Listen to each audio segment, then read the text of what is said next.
Buenas noches, muchas gracias por estar aquí esta tarde-noche. El día de hoy el Departamento de Humanidades, Artes y Culturas Extranjeras de este Centro Universitario de los Lagos de la UDG se complace en recibir la visita de la maestra Maritza Gómez Revuelta, quien es licenciada en Historia por la Universidad de Guadalajara, maestra en Ciencias Sociales con orientación en estudios sociopolíticos, titulada con la tesis de próxima publicación El agotamiento de una utopía, Historia del concepto de revolución en México 1876-1949, es miembro del Grupo Transnacional de Historia Conceptual Iberoamericana Iberconceptos y es actualmente estudiante del doctorado en Historia del Colegio de México, con el proyecto de tesis Historia del futuro en México siglo XX, y que en esta ocasión nos presenta la conferencia Aproximaciones semántico-históricas a Revolución e Iglesia, México, siglos XIX y XX. Y sin mayor preámbulo, le doy la palabra agradeciéndole que esté con nosotros esta tarde-noche. Muchas gracias. Bueno, gracias a todos por estar aquí. Gracias al Departamento de Humanidades por invitarme a venir desde la Ciudad de México, y especiales gracias a todos porque estando en finales se tomaron el tiempo para venir a platicar un ratito. Entonces sé que todos andamos vueltos locos, pero creo que siempre vale la pena sentarse a hablar un ratito sobre historia conceptual. Entonces, lo que les vengo a platicar un poquito hoy, como indica la conferencia, han sido las aproximaciones que yo he tenido a los conceptos tanto de revolución como de iglesia desde la perspectiva de historia conceptual. Si bien es la perspectiva que yo he venido practicando desde finales de la licenciatura y ahora hasta la maestría, segunda maestría en historia, pues no es que venga a ser una apología de la historia conceptual, porque reconozco que hay de repente puntos débiles, y siempre me gusta escuchar a la gente que los identifica y que a lo mejor desde otras perspectivas tiene la paciencia de venir a dialogar, ¿no? Entonces, bueno, lo que, si les parece, podemos más o menos seguir con la siguiente estructura. Yo quisiera platicarles un poquito sobre los fundamentos teóricos y metodológicos de la historia conceptual. Después, más o menos, cuáles han sido mis aproximaciones y de aquellos quienes han estudiado también la Iglesia y la Revolución desde la historia conceptual. Y finalmente, para tenerlos al tanto de lo que se está haciendo, al menos en el Colegio de México, en mi curso de historia conceptual con el doctor Guillermo Cermeño, pues un poquito las posibilidades, más allá de estudiar conceptos políticos que se pueden lograr con la historia conceptual, o partiendo del proyecto como más global de Koselleck. Entonces, bueno, algo con lo que creo que vale la pena iniciar es explicar que Reinhard Koselleck, un historiador alemán de mediados del siglo pasado, propone un proyecto que articula tres elementos. Primero, su histórica, que es la historia de la ciencia de la posibilidad de todas las historias; la historia conceptual, que es lo que vamos a discutir un poquito aquí hoy; y la teoría de los tiempos históricos. Entonces, recalcar que no se trata de áreas de interés aisladas, sino de un proyecto de investigación como articulado que Koselleck fue desarrollando a lo largo de su carrera. ¿A qué aspiraba Koselleck? Y esto me parece interesante: a que la historia conceptual, a que la historia fuera una ciencia. Entonces, para esto, Koselleck se dio cuenta de que una disciplina de esta índole necesitaría un método y una teoría. Justo de ahí se agarró para desarrollar su histórica, la historia conceptual y sobre todo la teoría de los tiempos históricos, que para él, si una disciplina necesita un objeto de estudio, pues para él el tiempo histórico era lo que sería propio de una disciplina, de una ciencia histórica. Entonces, algo que me parece muy interesante de Koselleck, en qué contexto está él empezando a desarrollar su historia conceptual y su histórica y su teoría de los tiempos históricos, pues está en una situación de posguerra en Alemania. Después de haber pasado 4 años como soldado al frente del ejército alemán, Koselleck inicia estudios de historia, de ciencia política, de filosofía y sociología en Heidelberg, en Alemania. Entonces, digamos, me parece súper interesante esa experiencia de la que nosotros afortunadamente no hemos tenido que participar, que es ir a la guerra con las impresiones que eso puede causar y tomarlo como un problema de estudio, que enseguida les platico un poquito cómo se vinculó. Entonces, en ese sentido, Koselleck forma parte de una generación de académicos que se preocuparon por la modernidad y sus consecuencias, de las consecuencias como previstas y no previstas de la modernidad y los fundamentos y orígenes de ese momento tan problemático y un momento de crisis sociopolítica que fue la Segunda Guerra Mundial. Es decir, la pregunta era como, ¿cómo llegamos aquí? Él, como otros tantos, pensemos en Hannah Arendt, por ejemplo, o en Adorno, se fueron a hacer como una crítica de los orígenes de la modernidad. Esto es como el contexto sociopolítico en que emerge la historia conceptual, pero en respuesta a qué surge en el ámbito académico, pues a la historia de las ideas de Arthur Lovejoy. Para Koselleck, y creo que va a quedar un poquito más claro cuando les platique de las influencias teóricas y filosóficas, era importante pensar en una historia que tuviera presente el contexto en que se utiliza el lenguaje. Koselleck creo que se va a distanciar un poquito de lo que fue el giro lingüístico, porque si bien el lenguaje es para él el punto de partida y digamos, la llave con que se accede al pasado, pues no basta, sino que hay que atender a las situaciones extralingüísticas.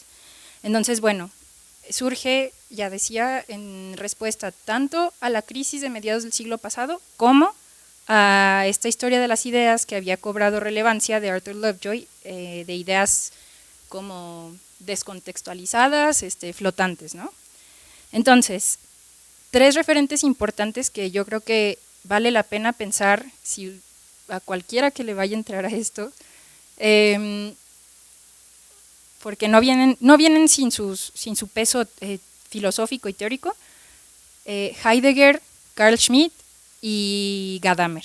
Entonces, Koselleck tiene una propuesta teórica y metodológica bastante fundamentada, primero, en la ontología o el Dasein de Heidegger. Para Koselleck, las condiciones de posibilidad de todas las historias, es decir, de cualquier historia que ustedes vayan a estudiar, está conformada por 5 pares de categorías antitéticas. Ahorita lo explico un poco. La primera la retoma, como decía, de Heidegger, que es precursar la muerte y poder matar. Después, las historias se articulan también en torno a categorías como amigo-enemigo, interior-exterior, estar arrojado y generatividad. Esta la retoma de Hannah Arendt, y de amo y esclavo. Entonces, si nosotros queremos pensar en qué hace posible que suceda una historia y que se articule una historia, pues tendríamos, según Koselleck, que tomar en cuenta estos pares. Aclaro un poquito, por ejemplo, amigo y enemigo. Amigo y enemigo viene es herencia de Carl Schmitt, quien fue su profesor. Para Carl Schmitt, que tiene que ver, bueno, está en el ámbito de la teoría política, la política se ve como antagonismo, entonces no se ve como consenso, sino como una lucha constante. No creo que todavía como agonismo, que es lo que diría ya académicos más recientes como Chantal Mouffe. El antagonismo es de plano ir con todo contra tu enemigo. El agonismo sería más como reconocer que tienes enemigos, pero no a matarlos, sino a encontrar consensos, y aunque sin dejar de reconocer las diferencias.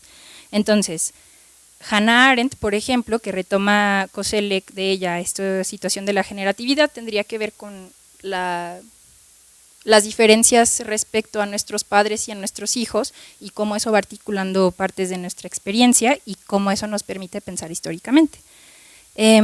Entonces, tercero y última de las influencias que me parece importante subrayar para Koselleck es Gadamer. ¿Qué retoma de Gadamer? La hermenéutica y su principio de que el lenguaje constituye el nexo de mediación entre el presente y el pasado. Es decir que, como decíamos, el lenguaje es la llave para acceder al pasado. Entonces, es a través del lenguaje que tenemos esta vinculación con el mundo exterior y a través del lenguaje que vamos tanto aprendiendo vivencias de los demás, que no podríamos aprender vivencialmente, porque son ajenas, o nosotros vamos dejando vestigios de nuestra interpretación de la realidad, vestigios históricos. Entonces, si partimos de esta idea de que el lenguaje es fundamental para acceder a procesos históricos y para interpretarlos, pues tendríamos que pensar qué es un concepto, ¿no? Entonces, eso es una parte como difícil de aprender de la historia conceptual porque no siempre queda claro qué es un concepto. Entonces, la forma en que yo lo entiendo y que Koselleck lo explica es pensar en una palabra que reúna, para empezar, una gran pluralidad de sentidos, que sea polisémica. Justo lo que no ofrece la historia conceptual es una definición de una palabra, porque reconoce que un concepto articula redes de sentidos que adquieren, articula redes de sentidos que solo pueden entenderse en el contexto en el cual y para el cual se usan. Un ejemplo, si yo trato de definir esta botella, pues la puedo definir igual aquí en China y hoy y en 1000 años a lo mejor. No sucede lo mismo con revolución, no sucede lo mismo con constitución, no sucede lo mismo, por ejemplo, con rey. Son palabras que solo adquieren sentido en el contexto en el cual y para el cual se usan. Entonces, se habla de un concepto fundamental cuando éste se vuelve imprescindible e irreemplazable para una cultura y para sus referencias sociopolíticas, porque conecta y sintetiza muchos significados particulares de forma compleja. Entonces, eso es importante, los conceptos no tienen un solo significado. Entonces, ¿qué clase de conceptos le interesan a Koselleck? Aparte de aquellos que organicen e informen el sentido de una sociedad, pues le importan específicamente los conceptos modernos, y a Koselleck le importa la modernidad. Y creo que ahí nos metemos en un terreno un poquito escabroso, porque pues, ¿qué es la modernidad? Se han gastado litros y litros de tinta, pero yo me apego, para los fines que aquí nos atañen, a la interpretación de Guillermo Cermeño, quien a su vez sigue a Koselleck, sobre la modernidad como una forma nueva de experimentar el tiempo. Entonces, ¿cuáles son las características de este mundo moderno? Pues hay una filosofía detrás de ella que atiende y defiende el uso de la razón. Pensemos un poquito en el sapere aude de Kant. Ya no es pensar en qué me puede decir el pasado sobre mi realidad, sino qué puedo entender yo sobre lo que es por venir. Se opone esta filosofía a la monarquía absoluta. Podemos entender entonces la Revolución Francesa y los demás movimientos en el mundo iberoamericano que se desataron a inicios del XIX, y tiene utopías. Entonces, por ejemplo, utopías fundamentadas en la libertad, vamos a ver, y en la igualdad, vamos a ver muchas a lo largo del siglo XIX. Si regresamos a esta idea de la modernidad como una forma de experimentar el tiempo de manera distinta, pues tendríamos que pensarlo en relación al antiguo régimen. Entonces, ¿cómo se experimentaba el tiempo en el antiguo régimen? Pues el pasado tenía una presencia preponderante en la vida de las personas y en la organización de sus actividades cotidianas, de los rituales, de todo. El pasado era lo que dictaba pues el discurso y la acción social. ¿Qué sucede en la modernidad? Que es un proceso que se va gestando a finales del 17, inicios del 18, que el pasado pierde terreno explicativo frente al futuro. Entonces, ya no es la tradición la que va a dictar qué se hace y cómo se hace, sino que ya va a ser algo totalmente diferente. Van a ser utopías, van a ser proyectos basados a futuro, que creo que es una noción como para nosotros bastante más aprensible, porque somos modernos en cierto sentido, pero para el siglo XVIII y XIX era una realidad totalmente nueva. Entonces, pasan en ese momento de un régimen de historicidad premoderno, en que prepondera el pasado, a un régimen de historicidad moderno, en que prepondera el futuro. En esta articulación de presente, pasado y futuro, es el futuro justo el que se vuelve más importante. Aquí traigo un poquito a colación a uno de los académicos franceses que han desarrollado estas propuestas de Koselleck, que es François Hartog. Entonces, si a ustedes les interesa ver cómo se van configurando históricamente estas redes de pasado, presente y futuro, François Hartog tiene su propuesta de regímenes de historicidad. Él diría que ahorita estamos en un régimen de historicidad presentista, en que ya no es como tan importante ni el pasado ni el futuro, sino que, digamos, vivimos como al día, ¿no? Lo cual a mí me parece criticable, pero podemos comentarlo luego. Entonces, en este tiempo moderno, los conceptos cobran una importancia fundamental. Koselleck le llama a este periodo bisagra en que hay estos cambios conceptuales entre 1750 y 1850 para el caso alemán, Sattelzeit, que es, Sattel es como silla, Zeit es tiempo, entonces es como tiempo silla o tiempo a caballo, y él detecta un conjunto de transformaciones fundamentales en el léxico social y político en Europa. Entonces, él propone que en este momento los conceptos empiezan a presentar una diferencia en la importancia entre el espacio de experiencia y el horizonte de expectativas, que vamos a aclarar un poquito más adelante. Pero tiene que ver con lo que venimos platicando. Ya no es la experiencia lo que determina los proyectos, sino la expectativa.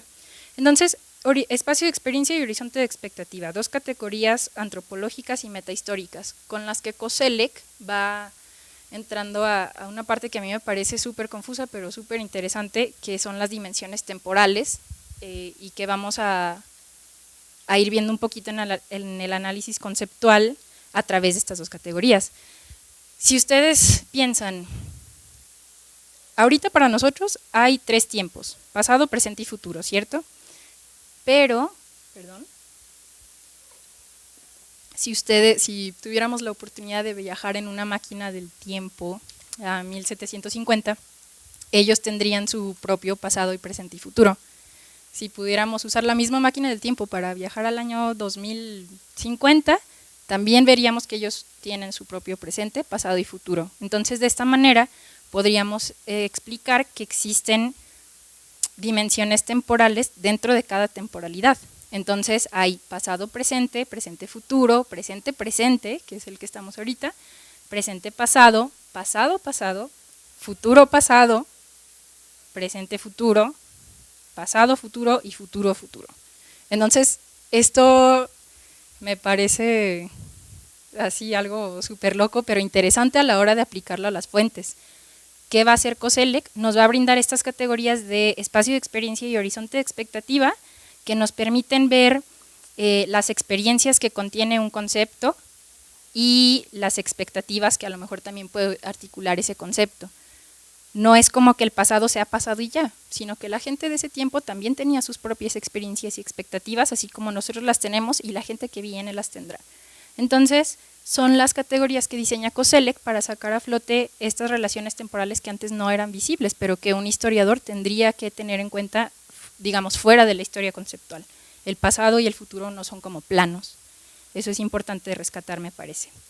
Entonces, otro aspecto importante de la historia conceptual, teórico-metodológico, antes de pasar a la práctica, sería ver la diacronía y la sincronía, que es algo en lo que Koselleck hace mucho énfasis. A la hora de analizar un concepto, no vamos a ver nada más qué significa diacrónicamente, perdón, no solo sincrónicamente, sino también diacrónicamente, es decir, tenemos que ver qué significa en dado contexto, pero también aislarlo para hacer lo que es propiamente el análisis de historia conceptual. Tendríamos que tener en cuenta los usos que tuvo en determinado momento, pero también los que ha mantenido y los que ha perdido históricamente.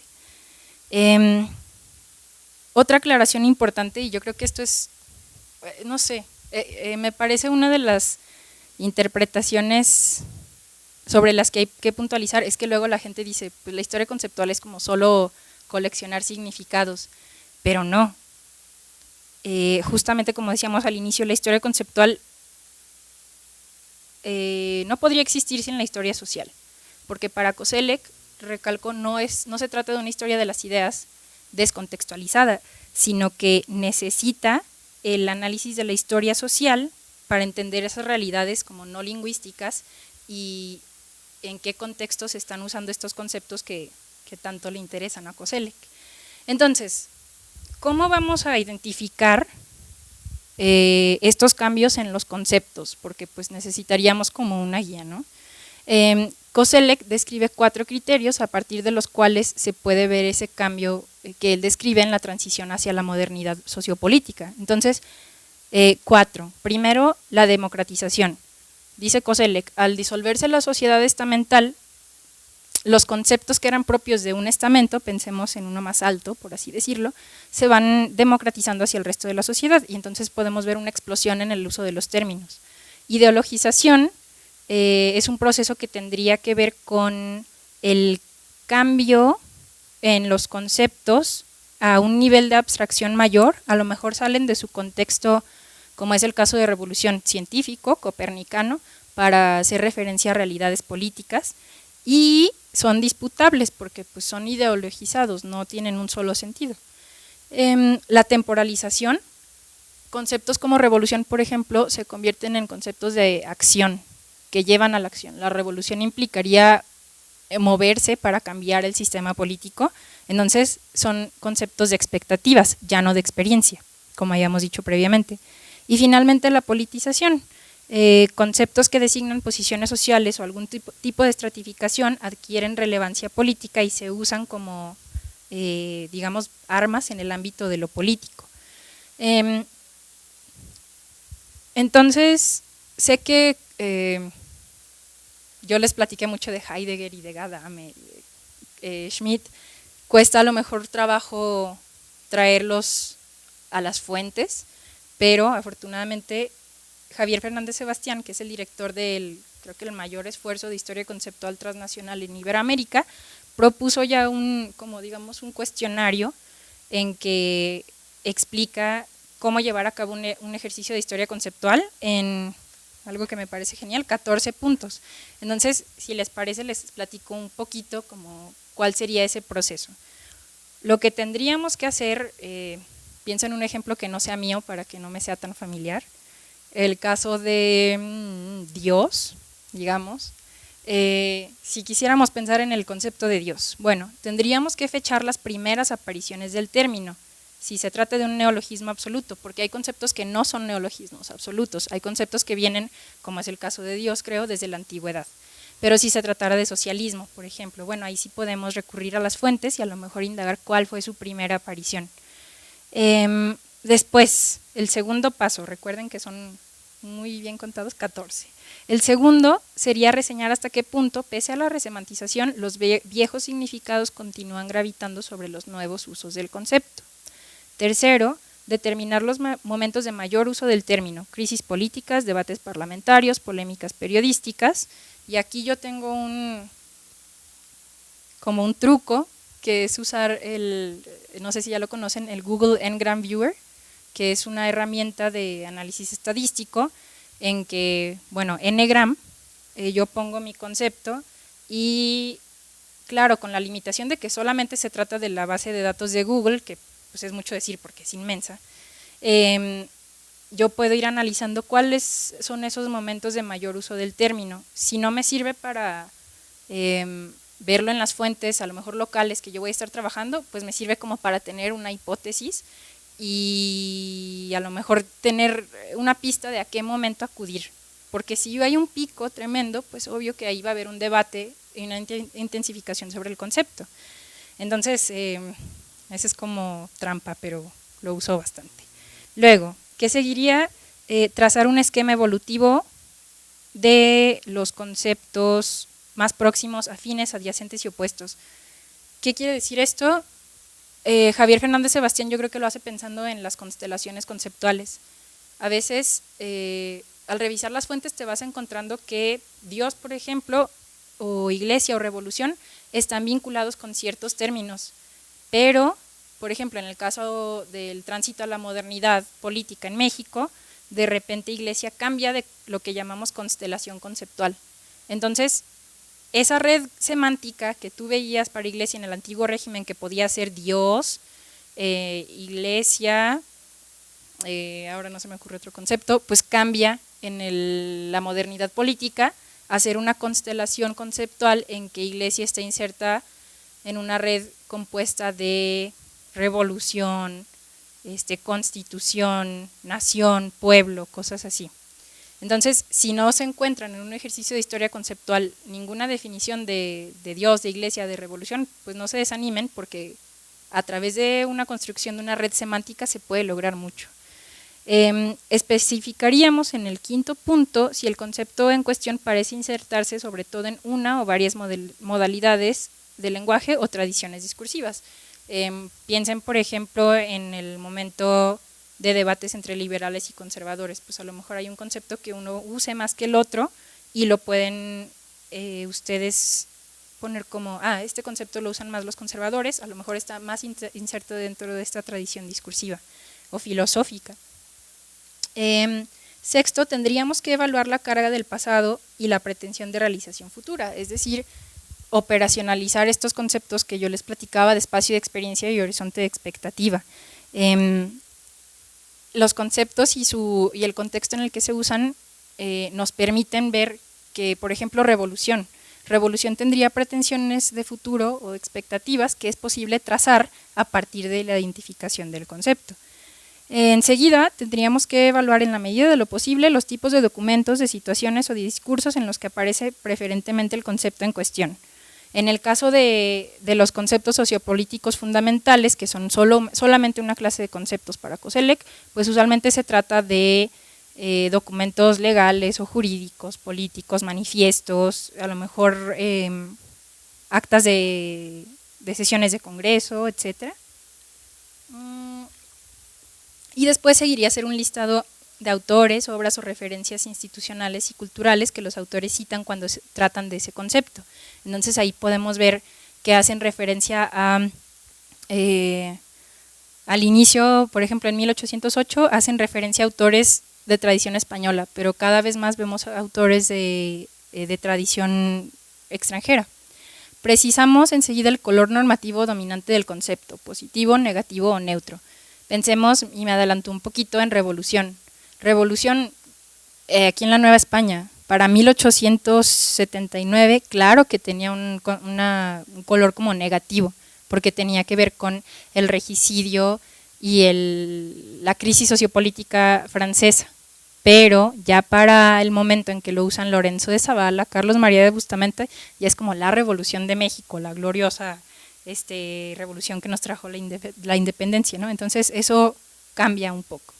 Indicaríamos enseguida si es posible observar la voluntad de transvalación o resemantización del concepto, señalando qué agentes individuales o colectivos protagonizan tales intentos de innovación. Entonces, si bien puede haber un momento que yo, trayéndolo un poquito de estadística, ya le digo de saturación semántica, es decir, que no encuentras como mayores movimientos en los sentidos del concepto, pues de repente llega alguien y dice, no, la revolución no es eso, la iglesia no es esto, sino esto otro. Entonces ya ahí ves un intento de resemantización como que te viene a mover lo que parecía estático. Es que en el punto 11 esquematizaríamos las líneas de fractura fundamentales de los debates, sintetizando los principales significados que se le atribuyen y los ejes de la disputa. Aquí les recuerdo lo que les decía al inicio sobre Carl Schmitt y su teoría de la política como antagonismo, y que me parece que si sometiéramos a la historia conceptual a una interpretación no antagonista de la política, pues a lo mejor estaría un poquito en aprietos. Mi profesor Guillermo Cermeño me ha recomendado ir a leer a Luhmann, que dice que a lo mejor ahí se solucionaría un poquito, pero no ha habido tiempo, ya después les platicaré si efectivamente es así, pero sí, pensar que la política es como antagonismo, entonces que podemos encontrar líneas de fractura en esos debates. Después evaluaríamos si se trata de un término comúnmente usado por los hablantes de la época o si solo correspondía a las élites, por ejemplo. Entonces ahí veríamos este proceso, lo pondríamos a prueba, el proceso de qué tanta democratización, politización, ideologización y temporalización pudo tener un concepto. Y la parte, ya para acercarme a la historia conceptual de los puntos 3 y 14, tiene que ver con establecer relaciones y correlaciones entre determinados acontecimientos, sean sociales, políticos, culturales, y los cambios que tuvo la valoración del concepto que nos interese.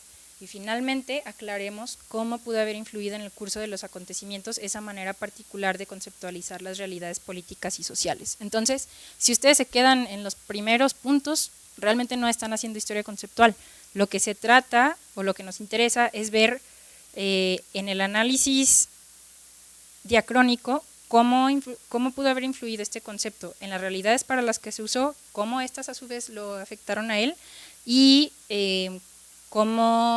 qué sentidos mantuvo y cuáles perdió de plano. Valga aclarar que hay conceptos que en ese Satelsite 1750-1850 se perdieron porque ya las nuevas realidades sociopolíticas pues no tenían un uso realmente para ellos. Entonces, así como pueden ver emergencia de nuevos conceptos o de neologismos, pueden ver conceptos que de plano se pierden. Entonces, bueno, en los minutos que quedan les presento algunos de los resultados del estudio de dos conceptos que he venido trabajando. No voy a explicar los usos sincrónicos del término porque ahí se implicaría como presentarles citas de fulano dijo esto, sino que voy a pasar a esa última parte de historia conceptual que es lo que nos interesa. Como ya decía al inicio, yo vine trabajando el concepto de revolución en la maestría, particularmente de 1876 a 1949, que es una temporalidad así súper precisa, y pero parte de lo que les presento también es lo que ha trabajado el doctor Guillermo Cermeño, también para el caso de revolución, pero en el siglo XVIII, XIX. La parte que les voy a platicar sobre Iglesia es resultado del trabajo triangulado entre el doctor David Carvajal, la doctora Erika Pani del Centro de Estudios Históricos del Colegio de México y yo. Entonces, esto sí me voy a permitir leerlo para no volverme loca. Lo primero, revolución; lo segundo, Iglesia. De nuevo, es el análisis ya en lo que se supone historia conceptual, no sincrónico ni diacrónico solamente. Entonces, revolución. Previo a 1808, revolución hacía alusión a dos experiencias, al verbo tumultuar y a la Revolución Francesa, que para 1789 ya se había interpretado y reinterpretado aquí, como noción histórica que cambia el sistema o el régimen político. Entonces, para 1808, con la crisis de la monarquía española y posteriormente el levantamiento de Hidalgo, revolución cobra fuerza, pero se sigue usando en un sentido premoderno, es decir, no vemos como en Hidalgo una intención de cambiar ese régimen o sistema político, y no se ve vinculado todavía con los conceptos que veríamos después en el discurso de José María Morelos y su convocatoria a formar un congreso constituyente en 1813. Entonces, ¿qué sucede durante los primeros años de vida independiente? Pues que revolución y revolucionarios se usarían en México para designar a los múltiples individuos o grupos que se disputaban en el poder, como dijimos anteriormente, podían ser conservadores liberales o centralistas federalistas. Pero para mediados de siglo, ya empezamos a ver en las obras de Carlos María de Bustamante, Lorenzo de Zavala y Mora, que el concepto ya tiene un sentido histórico-filosófico y lo convierte entonces en un concepto abstracto y universal, que hace referencia a la Revolución de México, pero no ya en ese sentido como de la Revolución Francesa exclusivamente, y obviamente ya no en el sentido de revolución copernicana, que tenía que ver con el movimiento de los astros en el contexto original en el que se usó.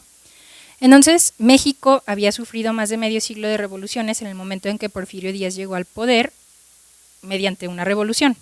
La revolución en ese momento se hacía como instrumento para la reivindicación de los postulados constitucionales de 1857 y estaba fuertemente ligado a ideas y prácticas políticas no económicas y no sociales, sino justamente políticas.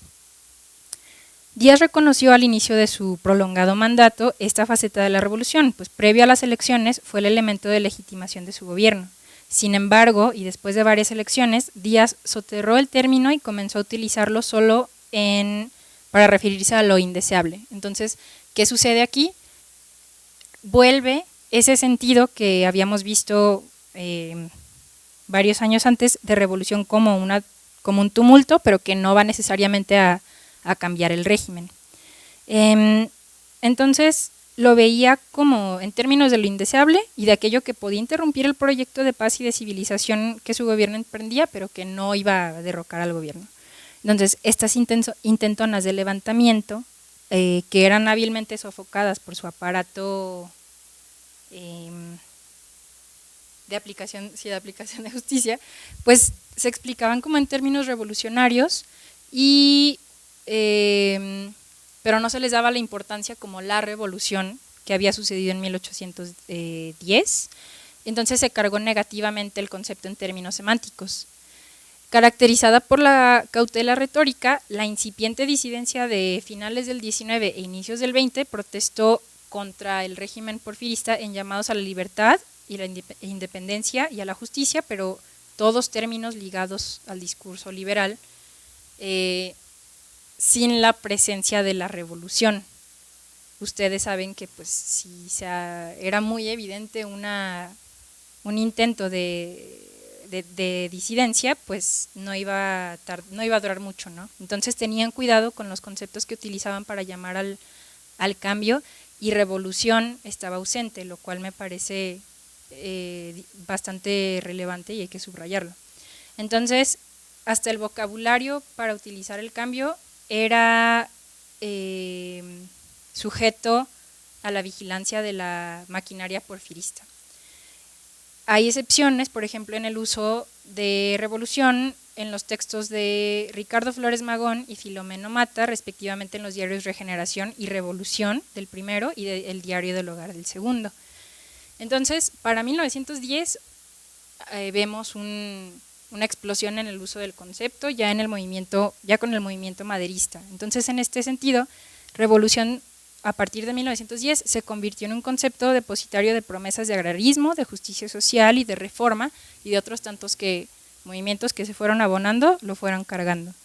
Para el cardenismo, revolución ya tiene una clara diferencia respecto a cómo se utilizó en el maximato. La principal lucha revolucionaria no sería ya el anticlericalismo, sino que sería reemplazada por los programas sociales a favor de los indígenas, la mujer y los jóvenes. Hacia la década de 1940, el contexto mundial exigía la reafirmación de los valores sociopolíticos en México, pero el discurso político institucional comenzaría a recibir críticas no solo del pueblo movilizado, sino también de un creciente círculo académico. Así, desde el Poder Ejecutivo se lanzó un discurso revolucionario íntimamente relacionado con la unión y la intolerancia a la amenaza nazi y fascista.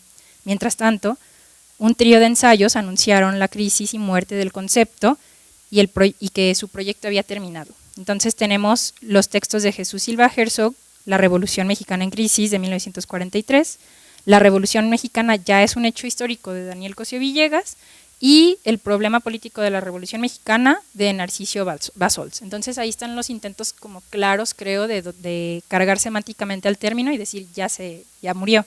Justo ahí es donde termina mi tesis de maestría. Con estos textos que pusieron en entredicho la vigencia y el legado revolucionario desde distintos ámbitos. Yo me atreví a salirme un poquito, bastante, del periodo que propone Koselleck, que es 1750-1850, porque yo dije, cuando estaba terminando la tesis de maestría, Andrés Manuel ya había empezado con el asunto de la cuarta transformación. Entonces me llamó la atención que no hiciera uso del concepto de revolución, lo cual es bastante obvio porque, pues, digamos, no puedes echar mano de la herramienta, como habíamos dicho anteriormente en esta visión antagonista de la política, de tu adversario, ¿verdad? Entonces me permití un poquito rastrear qué había sido el concepto de revolución a finales del siglo XX. Entonces me di cuenta de que durante los periodos presidenciales de Miguel de la Madrid y Carlos Salinas de Gortari, pues el país tomó un giro hacia el neoliberalismo y la revolución a veces ayudó y a veces estorbó. Pero me parecería un error afirmar, como creo que usualmente se hace, que esos gobiernos, digamos, de la Madrid, Salinas y finalmente Zedillo, trataron de deslindarse de la revolución porque no podían hacer caso omiso como de sus fundamentos. Entonces, ya fuera por presión histórica o por pragmatismo, pues ni de la Madrid, ni Salinas, ni Zedillo abandonaron el concepto, sino que lo reconfiguraron bajo el lema de modernización, que a su vez permitió colocarlo en la constelación conceptual neoliberal. Sin embargo, ya para el 2012 y en los gobiernos de la transición, vemos un desgaste como total y una ausencia del uso del término, y para el momento en que estaba terminando la tesis, el PRI ya había perdido las elecciones pasadas y ya estaba considerando cambiarse el nombre. Entonces se despojaba de su corroída capa revolucionaria, que hasta ese momento había como portado con orgullo como herencia legítima del siglo XX, pero a lo que entiendo ahorita ya están proponiendo cambiarse el nombre porque ya no quieren ser revolucionarios. Nadie, digamos, no sé si se puede hacer revolucionario en México sin hacer referencia a esa experiencia que viene de inicios del siglo XX, pero que a lo largo del siglo se fue cargando de expectativas y experiencias, a lo mejor de promesas no cumplidas. Paso entonces rápidamente al concepto de iglesia, que ese sí es un proyecto que sigue andando, y entonces al iniciar el siglo XIX nuevo hispano, podemos ver que prevalecía en el uso del concepto la continuidad en la carga semántica que había adquirido en distintas etapas partiendo de la antigüedad, porque ahí sí vemos que es un concepto que viene de la antigüedad, de eclesia. Un conjunto de coyunturas políticas, sociales y culturales de la Revolución Francesa, las guerras napoleónicas, las revoluciones atlánticas y la guerra y posterior declaración de independencia de México activaron el uso del concepto en un contexto discursivo liberal y democrático. Estos procesos pusieron al concepto en operación junto a términos tales como soberanía, libertad, independencia y constitución, que sufrieron a su vez una profunda modificación semántica en la transición hacia la modernidad política mexicana. La novedad entonces del concepto no consiste en una resemantización, por eso les decía, si no ven una resemantización clara, no se desanimen, eso no significa que haya ausencia de movimiento. La novedad reside en las transformaciones que ocurrieron en la constelación conceptual en que la iglesia, el concepto de iglesia seguía utilizándose. Solo sería hasta mediados del siglo XIX, con los esfuerzos expresos de un grupo de reformadores liberales, que comienzan a existir desplazamientos respecto a los usos premodernos del término. Desatada la crisis monárquica, regreso un poquito, de 1808, el concepto fue ampliamente usado por actores tales como los editores de periódicos, el clero, las autoridades civiles y quienes participaron del enfrentamiento armado, tanto del bando insurrecto como del bando monárquico. Consumada la independencia y ante la falta de reconocimiento por parte de Roma, el concepto fue utilizado en el debate sobre la soberanía y la independencia de la Iglesia por personajes como José Miguel Gordoa, Servando Teresa de Mier, José María Luis Mora y José María Belonzarán. Hacia el periodo conocido en la historiografía mexicana como la Reforma, la voz de los obispos se levanta contra las medidas anticlericales y secularizantes con el claro afán de reconfigurar los límites de la Iglesia a través de una revaloración de lo que podía o no podía contener el concepto. Las transformaciones y desplazamientos semánticos del concepto de Iglesia en México no terminan con la Reforma, sino que sus sentidos siguen en constante reconfiguración. Lo anterior aplica a una constelación conceptual amplia, por lo cual queda de manifiesto la vigencia de los esfuerzos por historizar el vocabulario que acompañó los procesos de independencia, consolidación y secularización de las regiones que alguna vez formaron parte del Imperio Español. Les pido que noten que sí hago referencia a como periodos históricos tradicionales, pero es un peligro. No, si emprenden un ejercicio de historia conceptual, no se guíen por los periodos, por la periodización tradicional.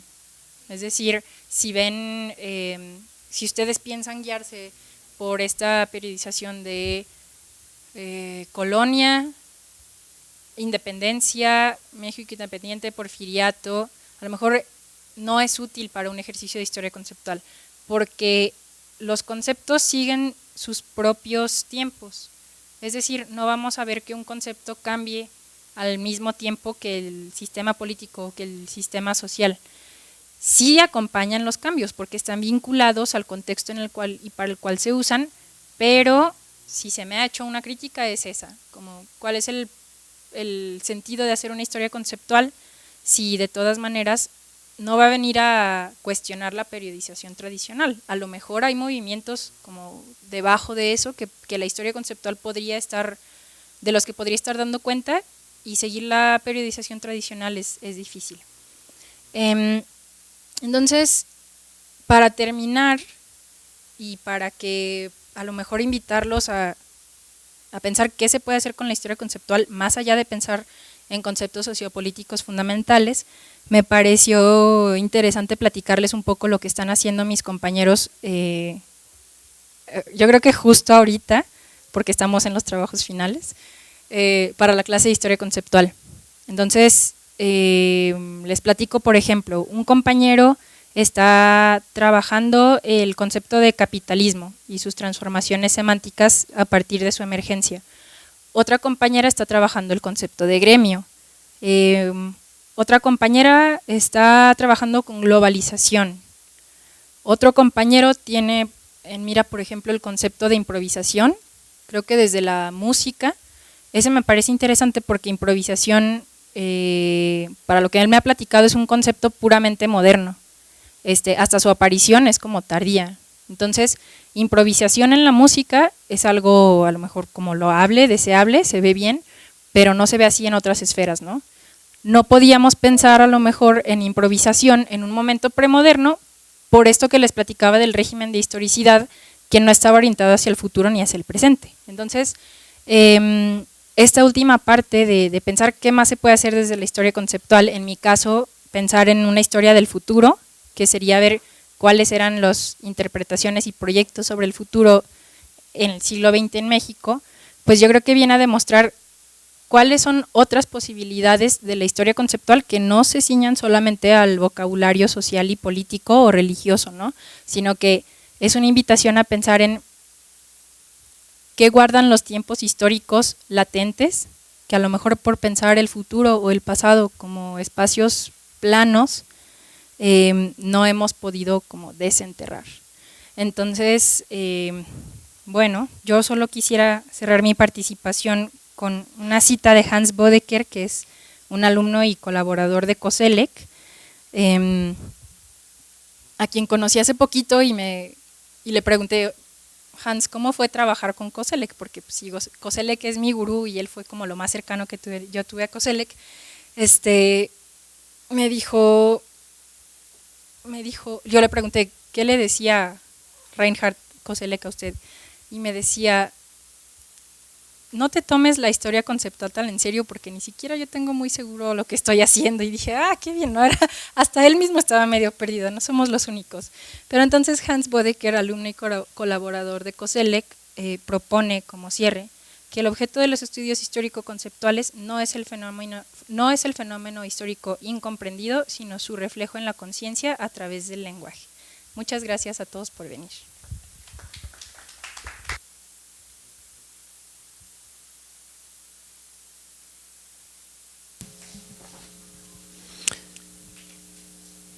Pues muchas gracias a la maestra Maritza Gómez.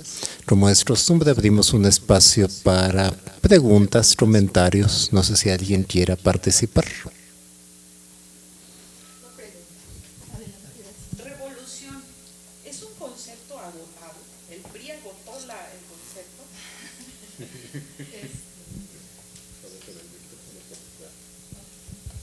Sí, revolución es un concepto agotado. O sea, sí. Justo en la tesis de maestría fue una discusión como poco ortodoxa para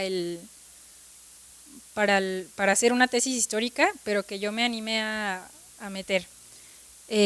¿Por qué? Porque yo me di cuenta de que para mis directores de tesis, que fueron la doctora Elisa Cárdenas Ayala y el doctor Héctor Raúl Solís Gadea, la revolución estaba como presente. Y para ellos era difícil creer que lo que yo proponía, que es que la revolución se agotó. Digo, sí, yo estoy de acuerdo. O bueno, sí, es lo que propongo. Pero siento que es porque ellos crecieron con el discurso revolucionario y lo tienen mucho más cercano. En cambio, en una reflexión que me animaron a hacer desde Michel de Certeau sobre mi lugar social, yo les expliqué a ellos, la revolución no significó nada para mí. Yo, para empezar, llegué de Estados Unidos a los 11 a vivir aquí en Tepatitlán. Y ya llegué yo en el cambio a los gobiernos de la llamada transición. Entonces, para mí, revolución, no sé, para los jóvenes que hoy nos acompañan, si revolución sigue teniendo ese poder movilizador que tuvo en el siglo pasado, ¿no? Para mí, revolución, al menos en México, ya está vinculado a experiencias de corrupción, de a lo mejor de permanencia prolongada en el poder, no porque no los o sea, no es decir que repetir este discurso de el PRI estuvo un siglo en el poder. Hubo, creo que tendríamos que matizar cuáles fueron los cambios generacionales, a lo mejor dentro de lo que se ve como un partido continuo, pero sí, se ve como experiencias a lo mejor fallidas, porque a la hora de revisar una historia social, agraria, política, quedó con muchas deudas la revolución, ¿no? Entonces, hubo esa disputa entre que si revolución era un concepto que ya había perdido toda la vigencia, que yo decía que sí, y finalmente retomo lo que les platicaba sobre la interpretación de la política. Revolución yo creo que acompaña a esa visión antagonista de la política, que a mí en lo personal ya no me parece útil, ya no es como ganarle a tu adversario, ¿no? Sino que me gustaría pasar a una visión muy optimista de agonismo en la política, en que reconozcamos diferencias, pero no nos tiremos a matar, ¿no?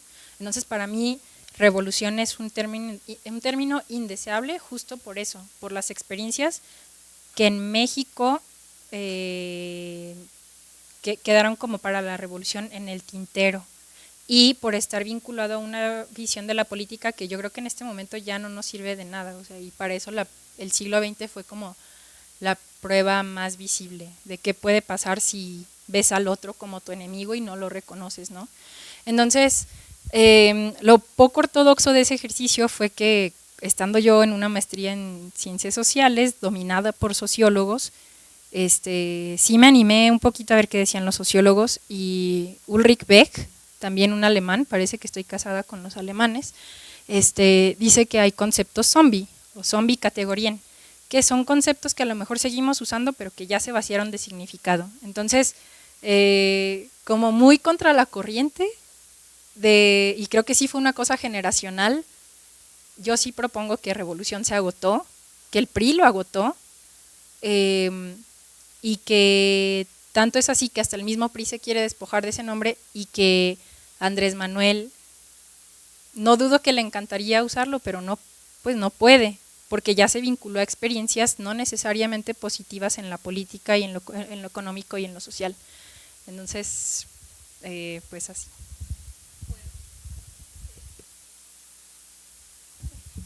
Es que yo nací en una época, porque por lo que veo los conceptos también son generacionales. Entonces, yo nací y soy más grande que tus profesores que fueron tus directores de tesis. No vamos a decir el año, ¿verdad? Pero ya viví el momento en que la revolución, los sagrados postulados de la revolución mexicana se habían vuelto eso, mera demagógica, mera retórica, ya no, hasta para mí, que yo no nací en la revolución, pero viví una otra época, a la tuya, por ejemplo, yo sentía que eso ya había perdido fuerza. Era solamente eso, era una cuestión retórica. Así lo sentía yo como estudiante de historia en la época y luego, bueno, como estudiante. Parece que los únicos que no se daban cuenta pues eran los que usaban los del PRI. Y por eso yo quería escuchar, y bueno, esto se agotó, definitivamente. Nos fuiste mostrando cronológicamente cuál fue la trayectoria de ese concepto. Hasta que hoy ya no se usa. Bueno, no lo usan quienes quisieran usarlo, vamos. Pues digo, mis compañeros me tachan de conservadora. ¿Contrarrevolucionaria? De contrarrevolucionaria, porque ¿cómo no quiero que se use la revolución? Y ¿cómo no es que no quiera la carga que tiene la revolución, que es el cambio y la justicia social, a lo mejor, pero a lo mejor ya no bajo esos términos de revolución y de cambio violento que implicaría, ¿no? Yo al final de mi tesis propuse que mejor sería pensar en formas alternas de organización para el cambio. Entonces, revolución, siendo un concepto sociopolítico fundamental, pues tiene la característica de la polisemia y de que para mí puede significar una cosa y para la siguiente persona otra, y ahí yo creo que hay un cortocircuito en lo que se quiere lograr. Entonces, más bien pensaría en formas de organización social y política y económica que se articulen en torno a cosas específicas. Si pensamos en la reivindicación de derechos de los pueblos indígenas, o si pensamos en la acción contra el cambio climático, pero pensar en una revolución se me hace así como ya anacrónico, ¿no? Y de nuevo, no porque sea contrarrevolucionaria, sino porque un ejercicio de historia conceptual nos permite ver ese agotamiento del término. No digo que sea el caso para otros lados, pensemos en todo lo que pasó o estuvo pasando la década pasada en el Medio Oriente, ¿no? O lo que puede estar sucediendo en América del Sur. Yo estoy como muy atenta a ver quién todavía usa el concepto, pero al menos en México sí veo ese declive en el uso. No creo que sea gratuito que haya declinado, y más bien sí exhorto a una política de no antagonismo.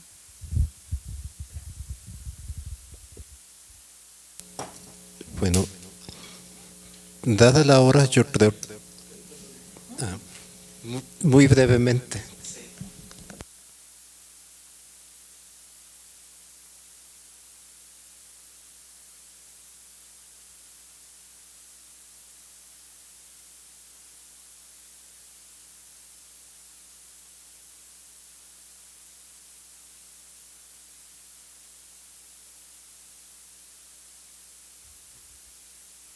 Sí, si la historia de los conceptos sirve para atacar definiciones hegemónicas de cierto concepto, ¿no? Dentro de las muchas críticas que se le hace a la historia conceptual, y brevemente, ¿verdad?, de que si no es estricta en las fuentes que emplea para crear un corpus, esta que se fundamenta en la visión antagonista de la política, pues una tercera, y creo que es importante, es que la historia conceptual es elitista. Entonces, creo que la historia conceptual sí puede servir para atacar estas definiciones hegemónicas de cualquier concepto, pero si se suma a una visión desde la historia desde abajo o una visión de historia subalterna, a lo mejor, no sé si tu pregunta va más en función de cómo se usa actualmente, pero yo creo que si usas los métodos y las técnicas de historia conceptual, se puede atacar felizmente cualquier noción hegemónica que se tenga de cierto concepto. Y sí se puede hacer con un poquito más de paciencia, porque reconozco que las fuentes con las que yo vengo trabajando son fuentes que no es la primera vez que se usan, ¿no?, en un ejercicio de histórico, pero echarse un clavado al archivo criminal, por ejemplo, te puede dar una idea de cómo se usaban ciertos conceptos en contextos de subalternidad o de no élites, ¿no?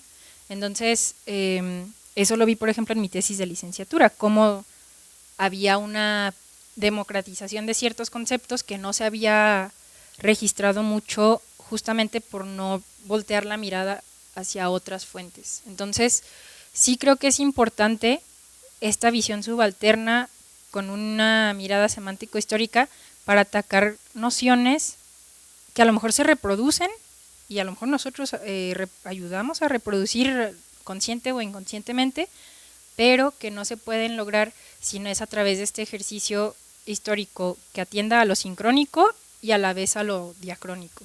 Pero sí, me parece un ejercicio que vale mucho la pena seguir.